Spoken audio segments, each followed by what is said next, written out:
오늘 저에게 주시는 하나님 말씀은 요한복음 18장 1절부터 14절입니다.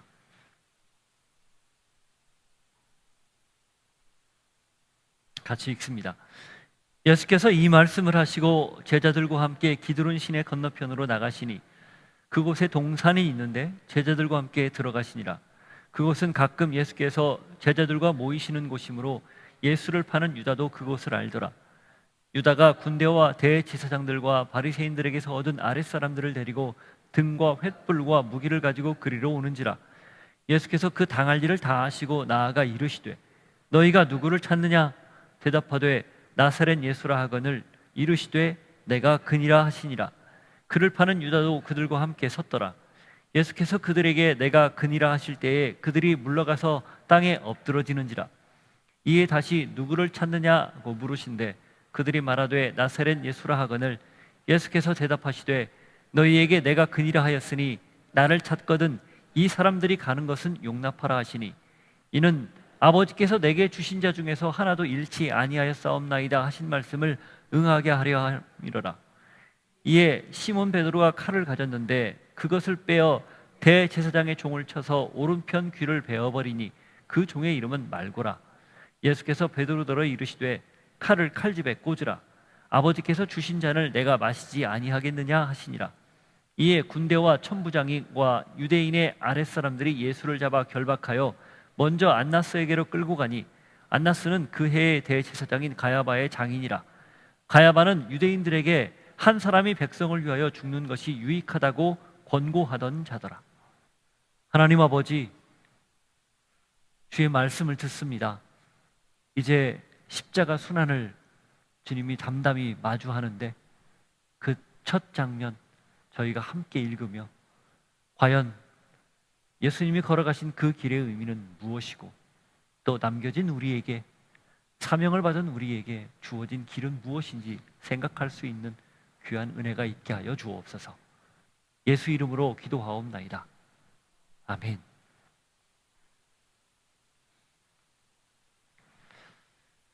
칼이 가진 다양한 이미지가 있습니다. 실생활에 밀접한 칼, 아주 유용하죠. 없어서는 안 될 생필품입니다. 동시에 위험합니다. 잘 사용하면 아주 편리하고 유익하지만 그렇지 않으면 아주 폭력적이고 위협적입니다. 사람을 상하게 하기도 하고 큰일을 내기도 하죠.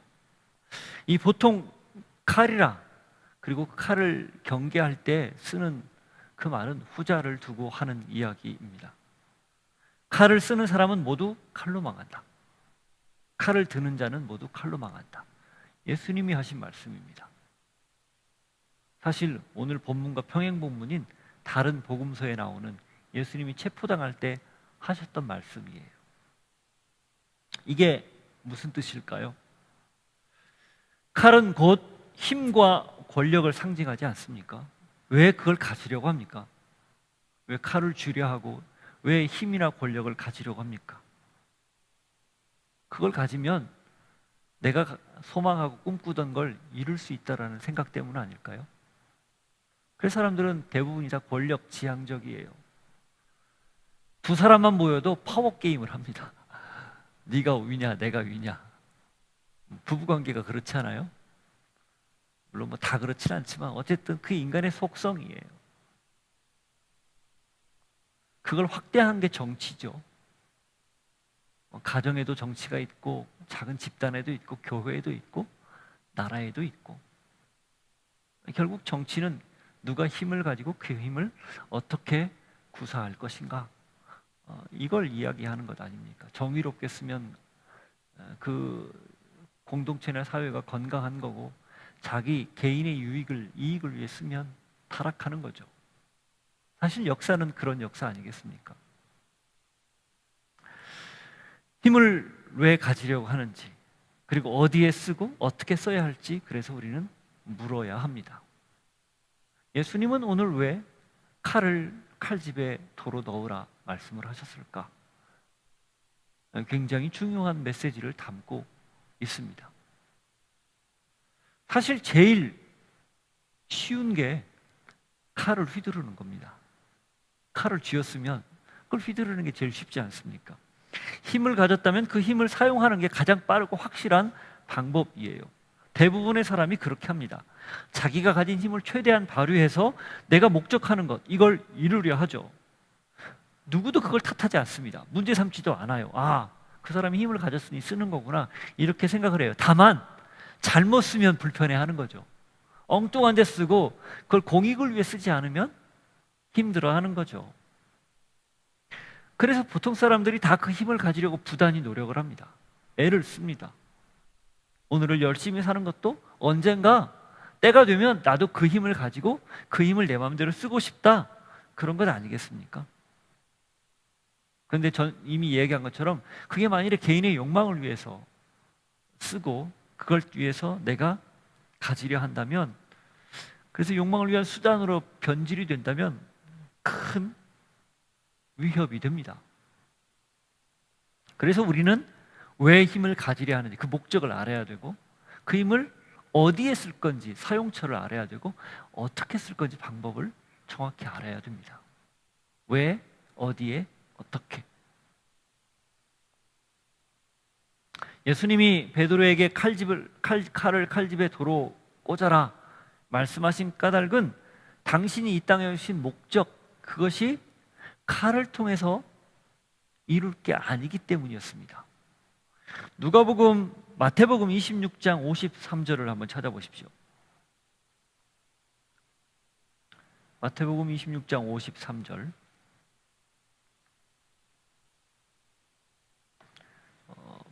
베드로가 칼을 꺼내서 말고의 귀를 쳤을 때 예수님이 칼을 칼집에 꽂으라고 이야기하고 이어서 하신 말씀이에요.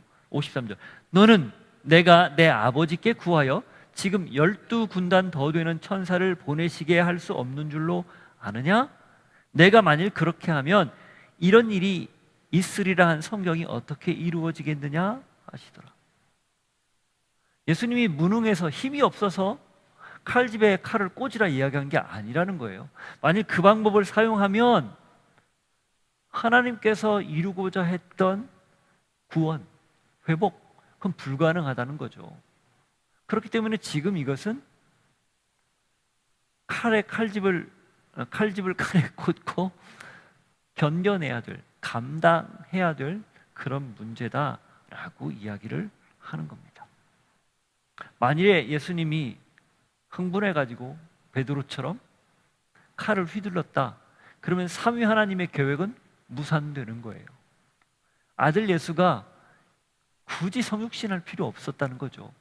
성육신에서 지금까지 살아온 생의 모든 과정이 한꺼번에 무너지는 겁니다. 또 있죠. 십자가에서 달렸는데 조롱했죠. 내려오라고. 네가 하나님의 아들이면 내려와봐라. 그걸로 증명해봐라. 그것도 힘을 사용하는 거예요. 근데 무능하게 죽었죠. 그래서 유대인들은 지금도 예수님은 메시아일 수 없다는 거예요. 메시아는 그렇게 무능하지 않다는 거죠. 근데 예수님이 만일에 그 말을 듣고 고통스럽기도 하고 그 말에 화가 나서 힘을 써가지고 못을 뽑고 그 자리에 내려왔다, 십자가는 불가능해지는 겁니다. 구원은 불가능해지는 거예요. 끝까지 그 길을 가는 거죠. 언제까지? 죽을 때까지. 그게 하나님의 방법이었기 때문입니다. 하나님은 전능한 방법, 능력, 힘으로 세상을 만들었어요. 그죠? 말씀으로 창조했죠. 그런데 인간이 죄를 지어서 그 하나님이 만들었던 계획, 하나님이 만들었던 세상을 오염시켰어요. 타락시켰어요. 하나님이 이걸 회복하는 방법, 저는 두 가지가 있었다고 생각합니다. 하나는 그 능력으로 다시 다 갈아엎고 새롭게 하는 거예요. 사실 두 번째 재창조는 나중에 그렇게 되죠. 근데 하나님이 그렇게 해서 지금 첫 번째 만들었던 아담과 그 이후에 올 이 땅의 모든 피조물들을 그렇게 하기로 하지 않았어요. 어떻게 하기로 했습니까? 당신이 죽어서 대신 값을 치르고, 죄값을 치르고 살리기로 결정을 한 거예요. 능력을 사용해서 재창조하는 것, 하나님, 그게 더 어떻게 보면 과정이 쉽고 편합니까? 아니면 당신이 이 땅에 와서 고통당하고 죽고 부활하고 기다리고 믿을 때까지 다 기다리고 그리고 나중에 그 일을 하는 게 쉽습니까? 전자가 훨씬 쉬워요. 그럼에도 불구하고 이렇게 한 건 사랑 때문이거든요. 아담과 하와를 하나님이 처음에 사랑해서 동산에 그들을 두고 그들과 함께 동행하기를 원해서 함께 지내고자 했던 그 마음, 그 하나님의 원래 본래의 마음, 그것 때문에 이들을 이대로 방치할 수 없고 갈아엎기로 하지 않은 거예요. 힘을 사용하지 않기로 결정한 겁니다. 대신 무능한 것처럼 보이는 정육신, 공생의 십자가, 순환, 이걸 통해서 구원하기로 결정한 거예요. 그러니 지금 그걸 모르는 베드로가 칼을 빼서 휘둘렀을 때 그걸 도로 칼집에 집어넣어라, 그렇게 이야기를 하는 것 아니겠습니까? 여러분, 세상은 사랑으로만, 십자가로만 원래의 모습을 되찾을 수 있습니다. 그래서 그렇게 말씀하신 거예요. 따라서 오늘 본문은 우리 그리스도인들이 이 땅에 살면서 어떤 모습으로 살아야 되는지에 대한 아주 명확한 길잡이입니다. 명확한 선긋기예요. 칼인가 십자가인가, 힘인가 사랑인가, 그걸 물어보는 거죠. 그 물음 앞에 오늘을 우리가 겸손히 한번 듣고 답할 수 있기를 바라요. 그리고 예수님이 이 시종 변함없이 같은 모습을 보이는 이 사랑, 그리고 끊임없이 낮아지는 겸손의 모습을 통해 어떻게 세상을 바꾸셨는지, 회복시켰는지 보면서 저희 또한 그러기를 기대합니다. 아멘. 자, 예수님은 지금까지 제자들을 위해서 아주 최선을 다했어요. 13장부터 한번 되짚어 보면 이제 공식적인 일정을 다 마치고 13장부터는 다락방 강화를 통해서 예수님이 제자들에게만 집중하는 그런 때였잖아요. 제자들에게 섬김의 모습을 보여줬죠. 세족 예식을 통해서. 그리고 자기 자신을 먹고 마시라고 했죠. 성찬식을 통해서. 그리고 이어서 두려워하는, 불안에 떠는 제자들에게 보혜사 성령을 약속했습니다. 내가 가는 게 유익하다. 그래야 보혜사가 너희에게 오고 그게 너희에게 더 유익한 일이다. 그게 14장부터 16장까지 그 다락방에서 마지막 설교한 내용의 핵심이었어요. 그러니 두려워하지 마라. 너희가 내가 세상을 이긴 것처럼 너희도 세상을 성령님과 함께 이길 것이다. 그리고 그렇게만 하지 않고 기도했죠. 그 말씀 그대로를 놓고 자신을 위해서, 제자들을 위해서, 앞으로 믿을 모든 성도들을 위해서 17장에서 기도했어요. 이 1년의 과정을 다 마치고 이제 어떻게 합니까? 주어진 마지막 길, 십자가의 길, 그 길을 가는 거죠. 지금까지 때가 되지 않았다고 계속 강조했었어요. 그런데 이제 때가 된 겁니다. 예수님이 6월절 하나님의 어린 양으로 십자가에서 돌아갈 때가 된 거예요. 그래서 그가 어떻게 합니까? 기도를 마치자마자 어느 특정 지역으로 갑니다. 1절 한번 보십시오. 예수께서 이 말씀을 하시고 제자들과 함께 기드론 시내 건너편으로 나가시니 그곳에 동산이 있는데 제자들과 함께 들어가시니라. 기드론 시내 건너편 동산으로 갔습니다. 그게 어디죠? 겟세마네입니다. 요한복음에서는 이 겟세마네에서 기도가 안 나와요. 생략돼 있어요. 대신 이 바로 예수님의 체포 장면으로 바로 이야기가 전개되는데, 이 체포 장면에서 다른 복음서, 체포 장면은 사복음서 다 나오는데 다른 복음서와 좀 도드라진 표현이 있습니다. 그걸 강조하려고 겟세마네 동산의 기도를 과감히 생략하고 대신 그가 거기로 갔다는 이야기만을 하는 거예요. 자, 예수님이 알고 갔습니까? 모르고 갔습니까? 알고 갔어요. 그러면 그냥 우연히 갔습니까? 일부러 갔습니까? 일부러 갔어요. 누가복음 22장 53절을 보면 그곳이 어떤 곳이었는지를 이렇게 설명을 해요.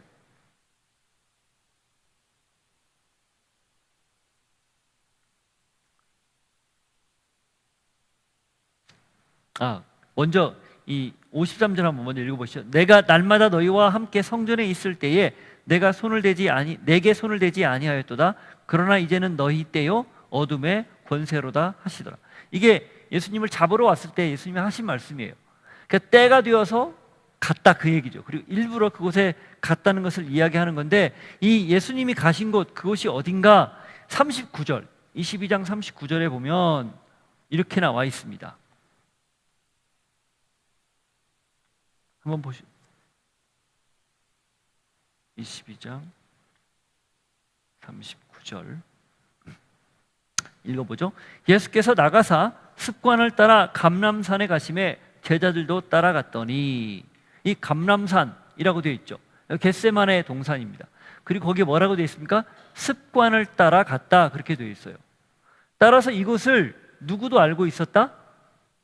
유다도 알고 있었다는 겁니다. 그 내용이 2절이에요. 보십시오.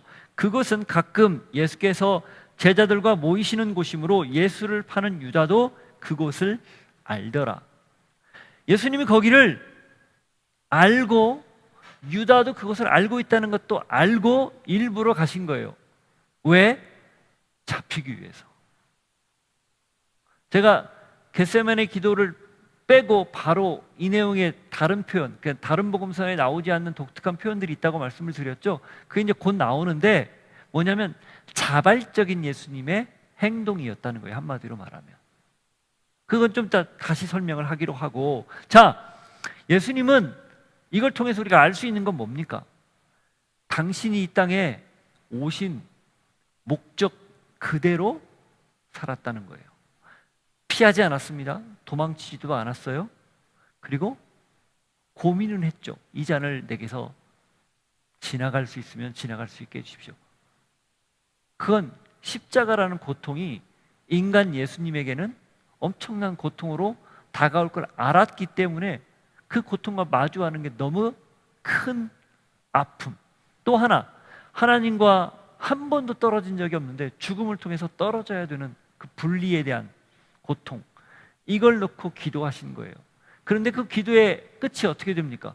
내 뜻 아니고 아버지의 뜻대로 해주십시오. 이게 기도의 절정 아니었습니까? 그만큼 힘든 일이었고 어려운 일이었기 때문에 피해도 돼요. 그런데 그 길을 기꺼이 가셨다는 거죠. 왜? 그게 당신이 이 땅에 온 목적이니까. 그 방법 외에는 회복시킬 길이 없었기 때문에 그렇습니다. 십자가. 그래서 그가 진 거예요. 이사야서 53장 7절에서 9절을 한번 보십시오. 이사야 53장 7절에서 9절.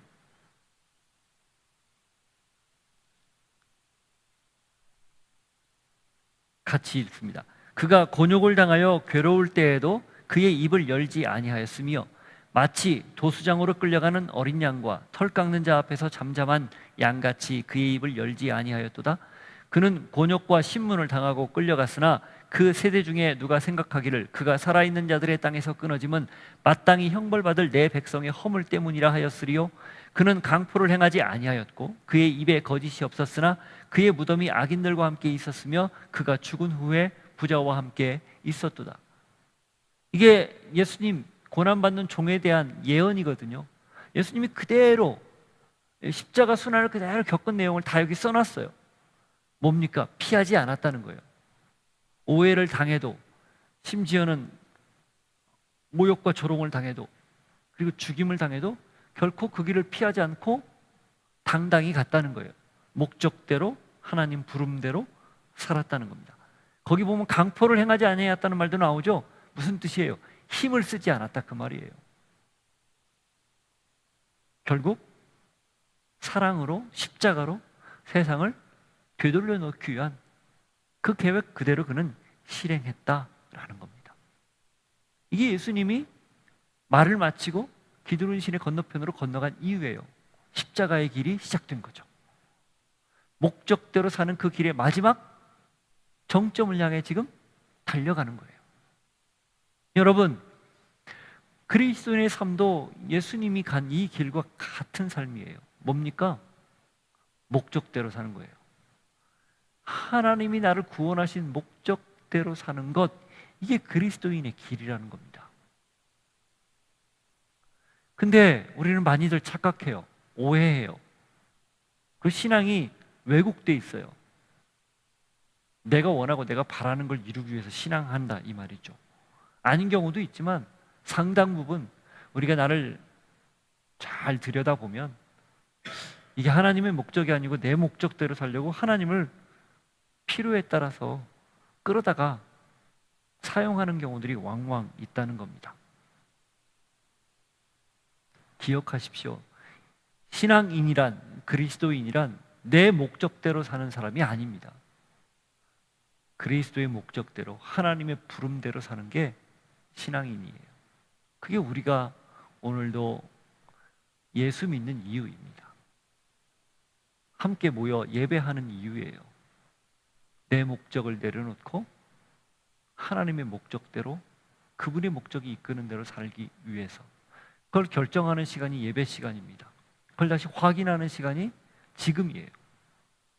저는 여러분이 언제나 이 하나님이 부르신 그 목적에 따라 순종하며 살 수 있는 한 분 한 분이 되시기를 축복합니다. 자, 그렇게 해서 유다가 있는 것을 알고, 유다가 알 거라는 사실을 알고 가셨죠. 자, 유다는 어떻게 했습니까? 그때 당연히 예수님이 거기에 갔을 거라는 사실을 짐작하고 은을 주고 예수님을 팔아 넘기고 군인들을 대동하고 무기를 들고 예수님을 잡으러 옵니다. 3절, 유다가 군대와 대제사장들과 바리새인들에게서 얻은 아랫사람들을 내리고 등과 횃불과 무기를 가지고 그리로 오는지라. 유다, 아주 영민한 사람이었죠. 돈꾀를 맡았죠. 그걸 보면 그가 그 12제자 중에 그나마 이렇게 사리에 밟고 여러 가지 이런 것들을 잘 했던 사람이라고 짐작이 갑니다. 그런데 그가 지금 어떻게 하고 온 거예요? 무기를 가지고 군사들을 대동하고 지금 예수님을 잡으러 온 거예요. 이게 무슨 뜻입니까? 힘을 가지고 왔다 그 말이에요. 사람, 군인들을 데리고 왔고 군인들이 가지고 있는 무기를 들고 왔어요. 그럼 뭐가 왔다는 거예요? 강력한 힘이 지금 침범해 왔다는 걸 뜻해요. 근데 이게 아이러니예요. 자, 예수님이 올마이티 갓이라고 우리가 고백하는 그분 아닙니까? 가장 능력이 강한 분 아니에요. 전능한 분이잖아요. 유다는 전능한 분을 지금 자기가 가지고 있는 알량한 힘 가지고 잡으러 온 거예요. 이게 모순이에요. 유다가 영민한 사람이라고 얘기했죠. 그는 예수님을 따를 때 아마 이런 생각을 가졌을 거예요. 내가 저분을 따르면 저분이 지금껏 기다려왔던 우리 민족을 구원할 메시아라는 것이 보면 볼수록 같이 다니면 다닐수록 확실해지는데 그때가 드디어 됐구나. 그 마음 따라서 예루살렘에 입성됐어요. 예루살렘에 입성하는데 메시아라는 것을 확인할 수 있는 여러 징조들을 예수님이 친히 다 했어요. 대표적인 게 종려나무 가지를 흔들면서 나귀를 타고 입성하는 장면이었어요. 그게 스가랴서에 나오거든요. 그는 겸손해서 나귀를 타고 입성한다. 그가 메시아다. 그러니 유다의 눈에는, 유다의 생각에는 다른 제자도 마찬가지였죠. 예수님이 정말 메시아라고 믿었어요. 그리고 입성했어요. 때가 6월절이었고 사람들이 운집해 있어요. 그들을 잘만 선동하면 소기의 목적을 달성할 수 있는 절호의 기회가 다가온 거죠. 그런데 입성해서 하루 이틀 사흘이 지났는데 아무런 조짐이 일어나지 않고 도리어 예수님은 계속해서 십자가 이야기만 하는 거죠. 죽는 이야기만 하는 거예요. 유다의 마음에 배신감이 들었습니다. 그래서 팔아넘긴 거예요. 너무 똑똑한 게 탈이었던 거죠. 무슨 뜻입니까? 유다에게는 자기만의 메시아 상이 있었어요. 메시아 이미지가 있었다고요. 다윗 시대를 재현할 수 있는 강력한 파워, 힘을 가진 능력자였어요. 그런데 그가 시간이 거듭될수록 6월절이 다가올수록 가장 무능한 인간이 바로 이자구나, 그렇게 생각을 한 거죠.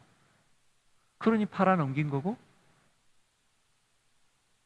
예수님에 대해서 잘못된 메시아관을 가지고 있었으니 그를 못 알아봤으니 결국 자기가 가진 힘을 동원해서 전능한 분을 잡으러 온 거예요.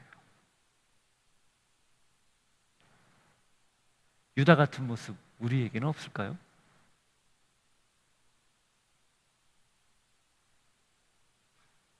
뭐 뒤에 가면 베드로도 칼을 사용하죠. 베드로 같은 모습 우리에게 없을까요? 이거 굉장히 심각하게 우리가 생각해야 됩니다. 숨겨 있어요. 우리는 교묘하게 내 안에 내재되어 있어요. 잘 드러나지 않아요. 그리고 드러내지 않아요. 왜? 그게 들키면 안 되니까. 신앙이란 뭘까? 정말 제대로 믿는 신앙이란 뭘까? 이런 우리 안에 나도 모르게 숨겨 있는 것들을 적나라하게 드러내서 하나님 앞에 그것을 인정하고 처리하는 게 신앙이에요. 그래서 날마다 죽는 거죠. 바울이 왜 나는 날마다 죽는다 말하는가? 그런 이유예요. 바울이라고 그런 욕망이 없었겠습니까? 그가 가진 그 최고의 학문, 최고의 그 학벌, 문벌, 파벌, 바리새파라는 그 기득권, 그리고 그가 가진 열심, 능력, 이거 놔두면 그가 최고의 자리에 올라갈 수 없었겠어요? 다 올라가거든요. 그런 욕망 왜 없었겠어요? 내려놓습니다. 날마다 죽으면서. 왜? 십자가, 그리스도 예수를 아는 지식이 가장 고상하기 때문이죠. 그래서 배설물로 여기는 거죠. 그게 우리 안에 끊임없이 일어나지 않으면 우리는 나도 모르게 어느 순간 물들어 버리는 거예요. 왜? 세상에 그러한 가치와 그런 메시지들이 너무 많으니까.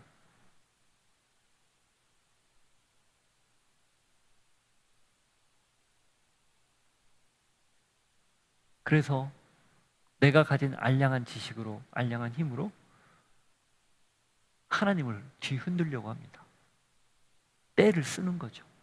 기도도 그렇게 할 때가 많아요. 그거 우리가 심각하게 경계해야 됩니다. 기도라는 것은 내 뜻을 관철하는 게 아니라 내가 뜻이 있고 내 마음이 있고 내가 소망하는 게 있지만 하나님의 뜻이 나에게 이루어지기를 늘 바라는 것. 그래서 찬양의 가사도 있는 것처럼 주님의 뜻에 나의 뜻을 포개는 것, 이게 기도예요. 그런 우리의 유다 같은 생각, 베드로 같은 생각, 오늘 말씀을 통해서 잘라낼 수 있기를 바랍니다. 아예 깨트려서 산산조각 내버리기를 바래요. 그래서 오직 주님이 말씀하신 대로, 하나님이 원하는 대로 그렇게 살 수 있기를 바랍니다. 자, 힘으로 모든 걸 무력화시킬 수 있다. 그렇게 믿는 그들에게 예수님의 반응이 너무 담담합니다. 4절 보십시오.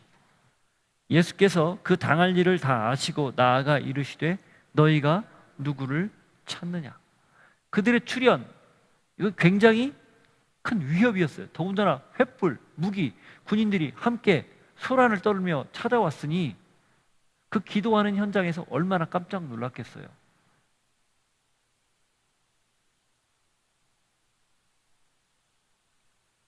예수님이 누구를 찾느냐고 담담하게 물어보고 그들이 답하고 예수님이 내가 그라고 얘기할 때 어떤 일이 벌어집니까? 5절, 6절 보십시오. 대답하되 나사렛 예수라 하거늘 이르시되 내가 그니라 하시니라. 그를 파는 유다도 그들과 함께 섰더라. 예수께서 그들에게 내가 그니라 하실 때에 그들이 물러가서 땅에 엎드러지는지라. 이게 당황해가지고 뒤로 놀래갖고 화들짝 놀래서 넘어졌다 그 말입니다. 깜짝 놀란 거죠. 아니 잡으러 왔는데 그 힘을 사용해서 지금 무력으로 제압하려고 왔는데 와서 누구 찾느냐고 물어보고 예수라고 얘기하니까 내가 그다라고 말하니 얼마나 놀래요. 이 묻고 답하고 내가 그니라 말하는 게 요한복음만 나옵니다. 아까 말씀드렸던 그 특징이 이거예요. 자발적으로 예수님이 지금 십자가의 길을 가고 있다는 것을 보여줘요. 요한복음은 처음부터 보라, 세상 죄를 지고 가는 하나님의 어린 양이다. 세례 요한이 예수님이 자기 앞에 다가올 때 세례 요한이 제자들에게 했던 말이에요. 그걸 강조해요. 시종 변함없이 이 자발적인 예수님의 십자가 행을 이야기합니다.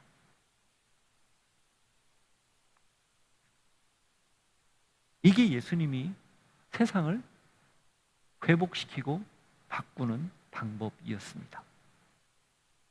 자발적인 순종. 그래서 빌립보서 2장에 하나님과 동등하지만 하나님과 그 동등됨을 당연하게 여기지 않고 기꺼이 종의 형체를 가져서 이 땅에 오셨고 십자가를 지기까지 순종했다. 겸손한 모습을 가졌다. 이런 표현을 쓰는 거예요. 세상이 언제 충격을 받을까요? 자, 이들이 왜 자빠졌을까요? 놀라 자빠졌잖아요. 예수님의 담담함, 태도, 자발적인 모습 때문이었어요. 아마 저항할 거라고 생각했기 때문에 무기 들고 사람들 데리고 오지 않았겠어요? 어떻게든 잡으려고. 근데 내가 그다 라고 이야기하는 이 모습, 그 모습에 뒤로 넘어졌거든요. 충격을 받은 거죠. 여러분은 언제 세상에 충격을 받습니까? 바로 이런 모습, 이럴 때 충격을 받은 겁니다. 힘을 가지고 있지만, 도망칠 수도 있고 숨을 수도 있지만 사용하지 않을 때예요. 가진 힘을 쓰지 않을 때입니다. 알량한 힘을 가지고 그걸 과시하고 휘두를 때 사람들은 피합니다. 도망칩니다.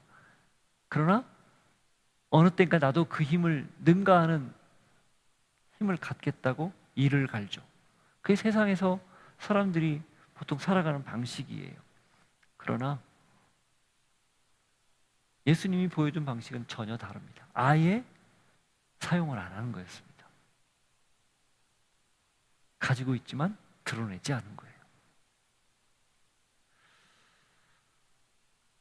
우리는 어떤 모습이어야 할까? 우리 역시 가지고 있는 걸 사용하지 않는 겁니다.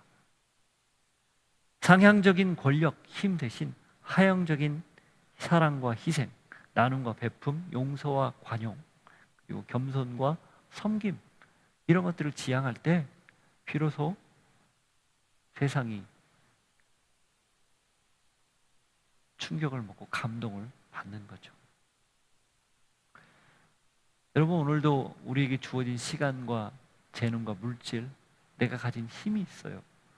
그걸 어디에 쓸 건가? 나를 위해 쓸 건가? 하나님을 위해 쓸 건가? 나만을 위해 쓸 건가? 누군가를 위해 쓸 건가? 그리고 그 힘을 알량하게 과시하지 않고 도리어 숨기고 감추고 드러내지 않고 기꺼이 오해도 받고 손가락질도 당하고, 그랬을 때 우리가 예수님의 길을 따라간다는 사실을 잊지 않기를 바라요.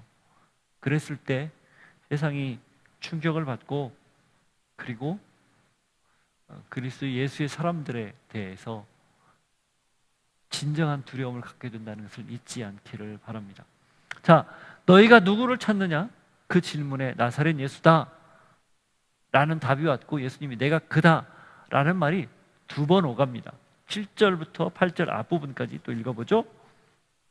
이에 다시 누구를 찾느냐고 물으신데 그들이 말하되 나사렛 예수라 하거늘 예수께서 대답하시되 너희에게 내가 그니라 하였으니, 이렇게 되어 있습니다.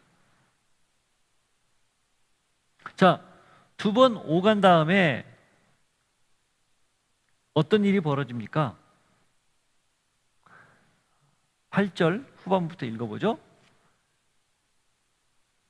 나를 찾거든 이 사람들이 가는 것은 용납하라 하시니 이는 아버지께서 내게 주신 자 중에서 하나도 잃지 아니하였사옵나이다 하신 말씀을 응하게 하려 함이로라.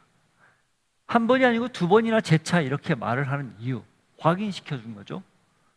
자발적으로 그 길을 갔다는 것을 강조하는 거예요.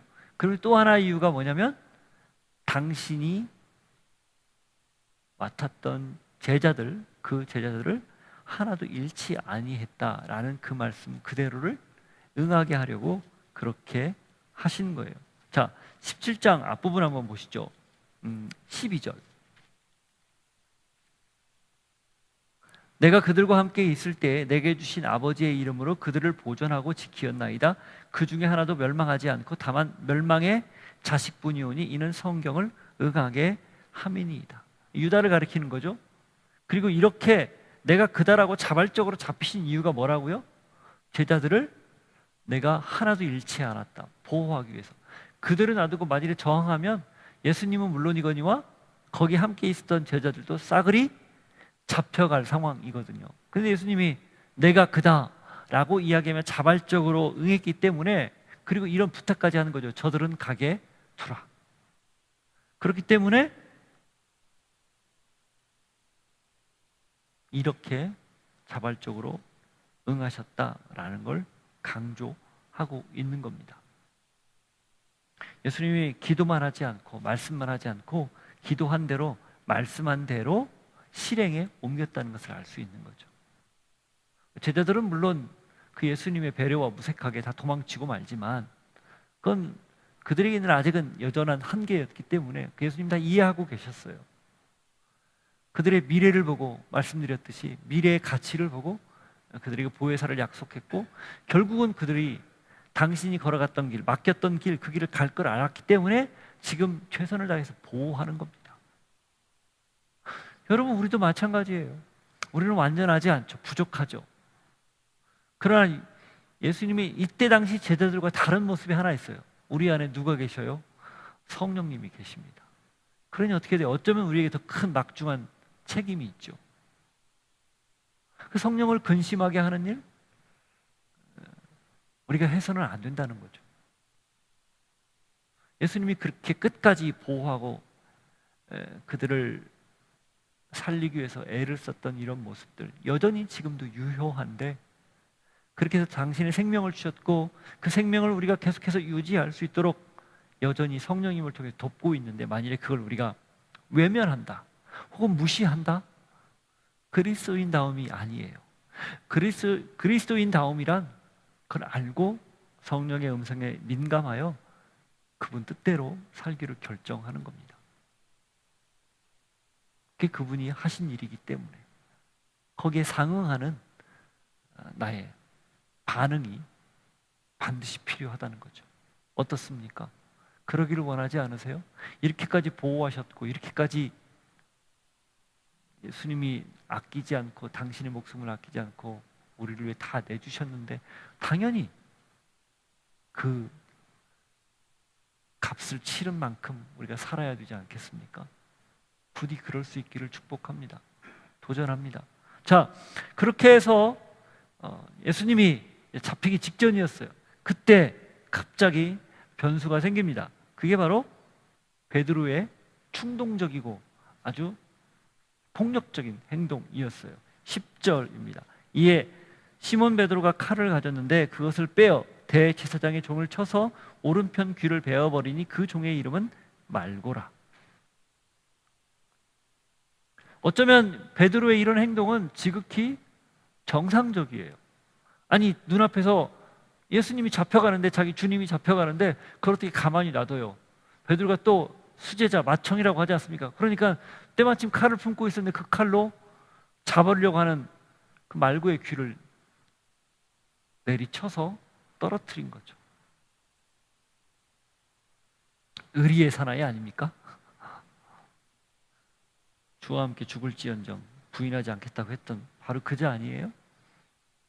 그런데 예수님의 반응이 너무 의외입니다. 11절. 예수께서 베드로더러 이르시되 칼을 칼집에 꽂으라. 아버지께서 주신 잔을 내가 마시지 아니하겠느냐 하시니라. 칼을 칼집에 꽂으라. 세 번역은 그 칼을 칼집에 넣어라 이렇게 되어 있습니다. 어떤 칼이에요? 말구의 귀를 잘랐던 바로 그 칼. 그 칼을 칼집에 넣어라. 다른 복음서에는 칼을 칼집에 도로 넣어라 이렇게 되어 있어요. 꺼내서 지금 잘못 사용한 것을 예수님이 뭐라 말씀하시는 거고, 칼집에 다시 꽂아라 이렇게 되어 있습니다. 이게 오늘 말씀의 핵심이에요. 칼을 함부로 휘두르지 말아라 그 뜻이죠. 뭐예요? 힘을 마음대로 쓰지 마라. 힘을 쓰는 게 능력이 아니다. 제대로 쓰는 게 능력이고, 그리고 목적대로 쓰는 게 능력이고, 방법이 정당해야 능력이다 이거예요. 아무리 나를 보호한답시고 휘두른 칼이지만 그건 하나님이 원하는 길이 아니다. 그런 의미입니다. 다른 복음서에 보면 예수님이 그 말구의 귀를 붙여주죠. 고쳐주죠. 왜 그랬어요? 그걸 베드로의 잘못을 원상복귀 해놓는 거예요. 베드로의 방법 혹은 유다의 방법, 힘을 쓰는 것, 어떤 목적이든 하나는 예수님을 잡으려고, 하나님 예수님을 보호하려 했지만 그게 하나님이 원하는 방법은 아니라는 겁니다. 하나님이 원하는 방법은 지금 뭐예요? 십자가. 십자가는 무슨 의미예요? 힘을 안 쓰는 것. 아니, 썼죠. 그걸 자기 자신을 죽는 데 쓴 거예요. 그 능력을. 그리고 결정적일 때 그 힘이 쓰이죠. 어떻게? 부활, 다시 살릴 때. 힘이란 그렇게 쓰는 겁니다. 그걸 보여준 거예요. 예수님은 아버지가 주신 잔, 그걸 기꺼이 마시는 것, 이걸 능력으로 받아들인 겁니다.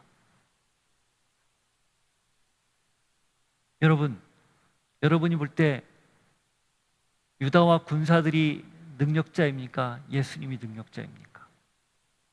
당연히 예수님이 능력자죠. 칼은 어디에 있어야 할까요? 분명한 사용처에 있어야 합니다. 그리고 그전엔 칼집에 있어야 해요. 칼로 흥한 자, 칼로 망한다. 이걸 너무 쉽게 간과합니다. 신앙 비슷해요. 신앙이 쉽지 않거든요. 그러니 내가 가진 힘을 쓰려고 합니다. 세상에서 이야기하는 방식들을 따라가려고 해요. 그것이 고스란히 우리 안에 물들어 있고, 물든 우리가 교회 안에 물들이는 거예요. 교회가 권력 싸움의 현장이 되고 있어요. 성도들이 서로 힘을 과시하며 누가 더 강력한 힘을 가졌는지 줄서기를 하고 있는 거죠. 왜 교회에서 사랑하라고 그렇게 강조할까?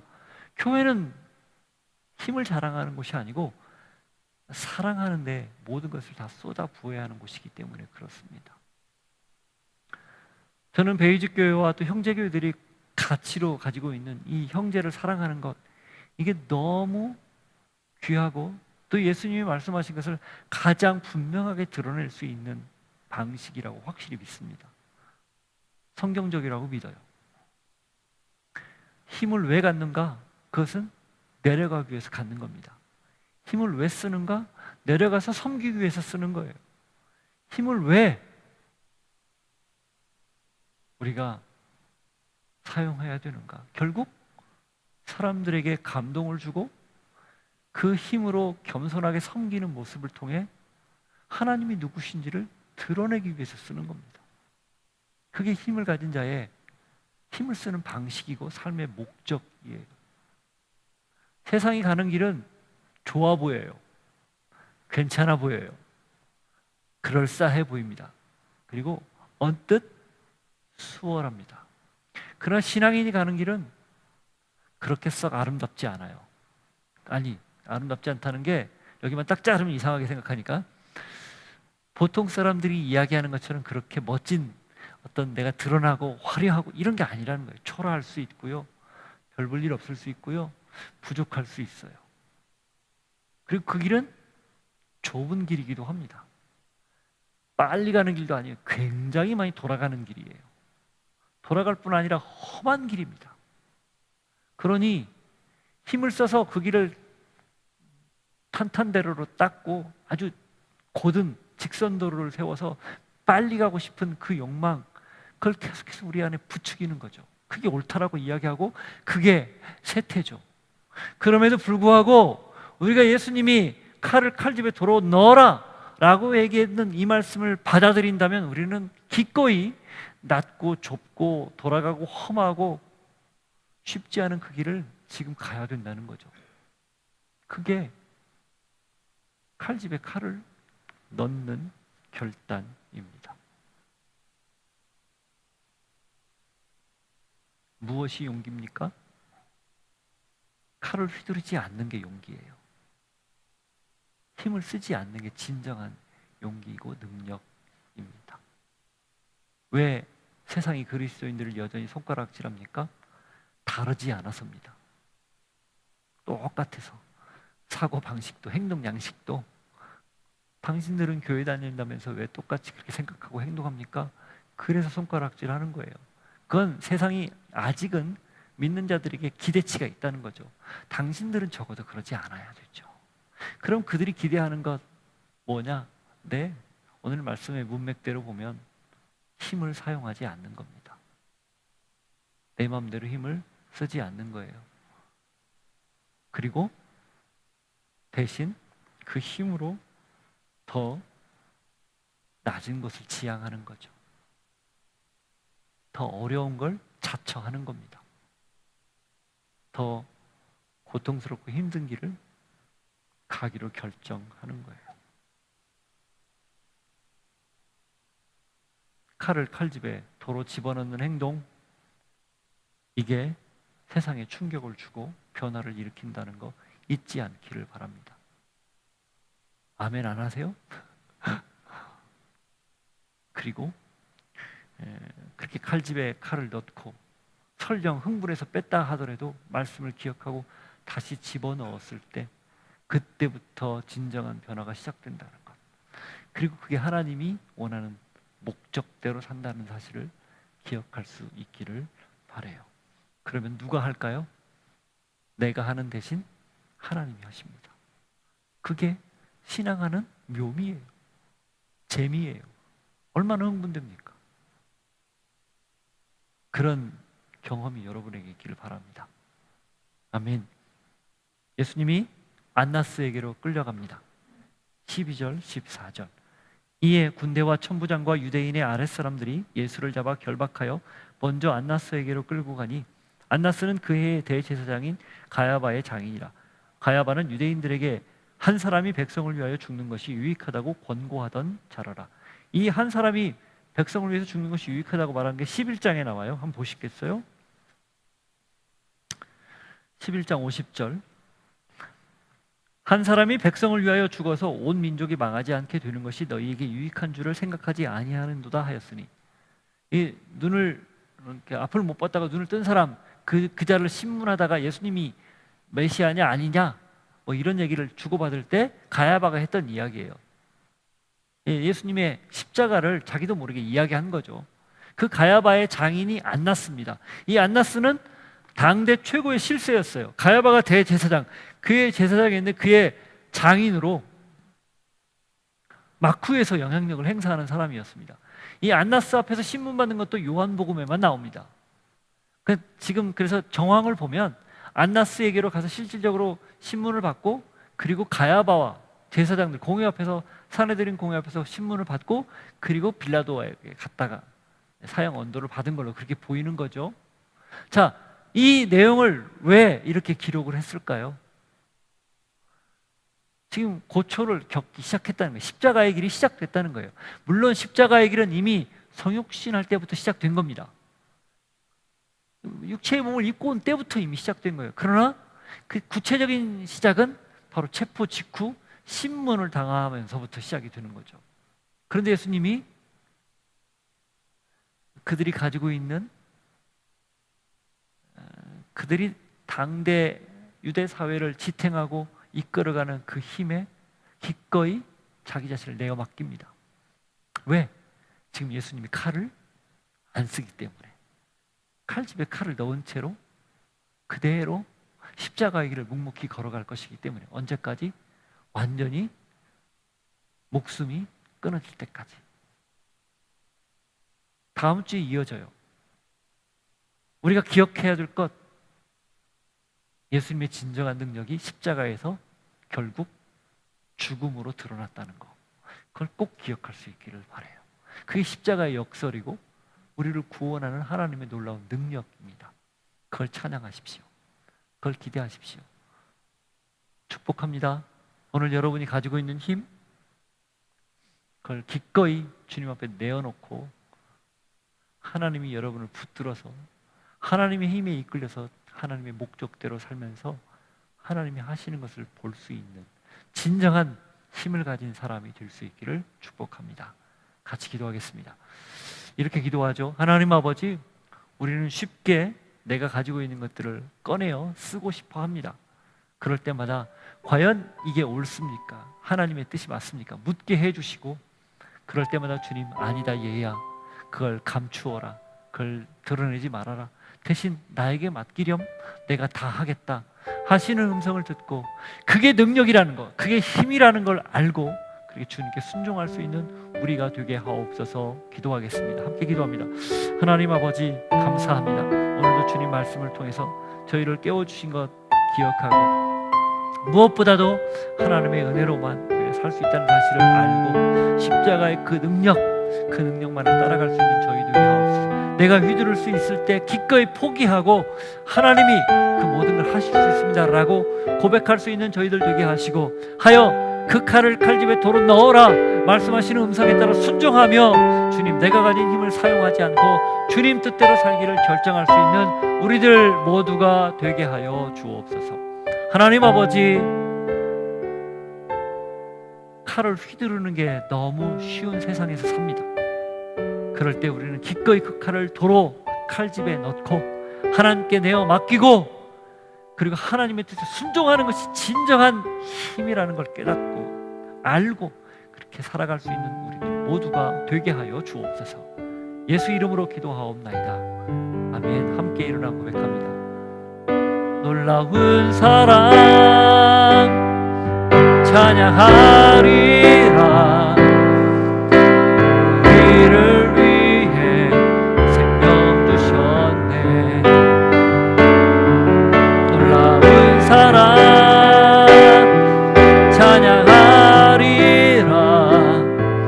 십자가의 그 능력,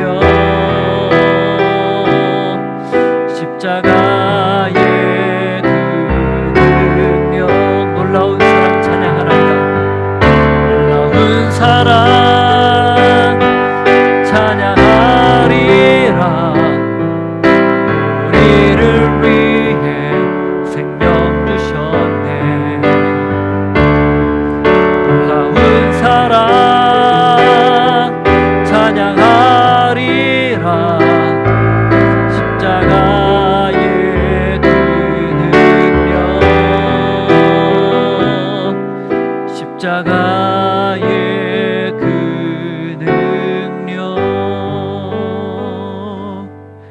십자가가 진정한 하나님의 능력임을 고백합니다. 십자가 아래서 나를 죽이고 날마다 나를 죽이고 죽여서 오직 내 안에 그리스도 예수의 능력만이 나타나는 하나님의 사랑, 진정한 힘이 하나님에게 있음을 믿고 하나님께 맡기고 사는, 목적대로 사는 하나님의 사람들 모두가 되게 하여 주옵소서. 주님께서 주신 은혜를 기억하여 우리의 물질과 시간과 재능과 마음을 구별하여 주님께 드리오니 받으시고, 드린 손길에 하나님의 하염없는 한량없는 복 마음껏 부어주시기를 소망합니다. 역사하여 주옵소서.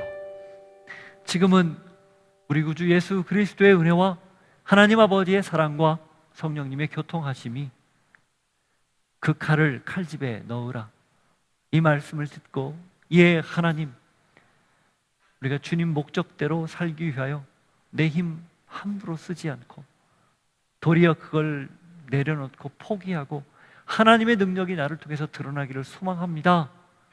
역사하여 주옵소서. 결단하고 고백하는 주의 백성들 머리 위에, 삶의 자리 위에 함께 하시기를 간절히 축원하옵나이다. 아멘.